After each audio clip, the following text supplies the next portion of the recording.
Record. Hey guys, this is John Schoen from Schoen Safety and Training with special guest Blair Allen, who's going to talk to us about her life-saving story. Good morning, Blair. Can you tell us a little bit about yourself? Yes. Hi, everyone. My name is Blair Allen, and I suffered a sudden cardiac arrest on September 13th, 2012. I was a sophomore in high school. I was running on my cross-country team. And it just happened that day I was very lucky that we were running on the track, which was around a field hockey field at my school. I went to Villa Maria Academy in Malvern, Pennsylvania. So we were doing a workout on the track around the field hockey field. And obviously what I tell in my story is what others have told me. I really don't have a lot of recollection from the day. So this is the story that everyone else has told me. But we were running around the cross-country track, and I had collapsed. I was running with some girls, and I just all of a sudden collapsed on the track that we were running on. And since there was a field hockey game going on, a nurse who was in the stands, and she wasn't a nurse from our team, but she was actually a nurse from the opposing team. She had saw me collapse and ran over to see if I was okay. Initially, they thought there were a couple other people around, but initially they thought that I had suffered a seizure or something like that.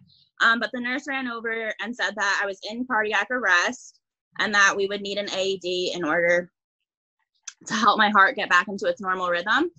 And then for people who don't know, an AED is an automated external defibrillator. And when you're in cardiac arrest, it'll help your heart get back into its normal rhythm. But in that moment, they started CPR on me. So CPR was started, the trainer, which was luckily there for the field hockey game, ran over to get the AED. CPR was started, and I did receive the compressions and the breaths. And then when the AED arrived, I was shocked 2 times before the ambulance arrived with further medical equipment. So I was also super lucky because Villa is very close to the Paoli Hospital. So when 911 was called, Paoli arrived super quick, super fast. So that was also like very important in my survival as well. Not only the CPR and the AED, and then Paoli being able to arrive so quickly. So what happened after after you got to the hospital? What after steps did they take? Yeah, so like I said, I was taken to Paoli Hospital, but I was still only 16 years old. So once I was stabilized and they felt comfortable enough, I was transferred to the Children's Hospital of Philadelphia, where I stayed for about 10 days. And they performed so many tests on me, just kind of testing my heart to see if there was some electrical malfunction or if I was missing a beat or I had too many beats. And I went under stress tests, and they found nothing that was the reason for my cardiac arrest. So they kind of chalked it up to a perfect storm on that day. And to this day, I'm 23 years old now, and I still don't know why it happened. I've had genetic testing done and everything. So the doctors kind of say it was a perfect storm. But I did have an ICD implanted into my left chest. It's right over here. You would never know I have it. And that, in case I ever do go into cardiac arrest, since they don't know if I will, it will help my heart to get back into its normal rhythm without the use of an AED. So an ICD is an implantable cardiac device. It's a defibrillator, basically, that measures your heart. Okay, so yep. I have a couple follow-up questions. If someone took off your shirt, would they see a lump where the ICD is? Maybe if you were like looking for it, but it's pretty flat. I do have like a very small scar. So it would not interrupt an AED because an AED goes on the opposite side of your chest. That's good.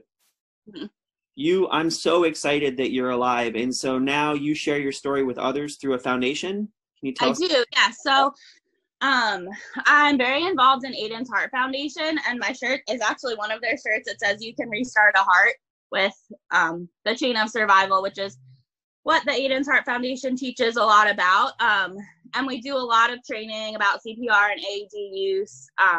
So yes. Would you recommend that people learn CPR?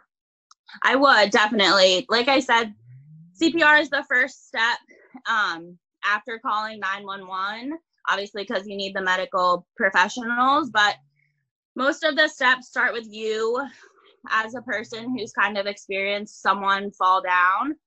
So CPR is so important because, like I said, you're pumping the heart for them, which they are no longer able to do. So I think the compressions are very important, yes, and that you should be trained so that you feel comfortable and you know what you're doing. So how about AEDs? If someone has the funds available to purchase one, should they do that? Should they get an AED for their home or for their church or for their community organization?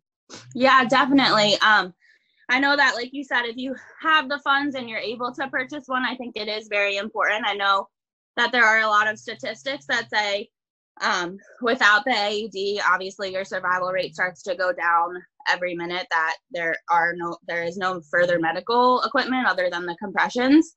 So I do think that the AED is very important in being able to save someone's life before the ambulance does arrive. So yes, if you have the funds and you're able to purchase them, I think that they are very important in saving people who go into cardiac arrest, just like me. All right, so I'm back to my gallery view here so you can see me too. Guys, this is Blair Allen. She does so much community work here in Phoenixville. We are so happy that we had a few moments to meet with you this morning, Blair. Thank you so much. Yeah. If you like this story and you want to hear more about Blair or the foundation that she works with, send me a message, hit the subscribe button on our YouTube channel. And once again, Blair, thank you so much for taking the time to meet with us today. Yeah, thank you so much.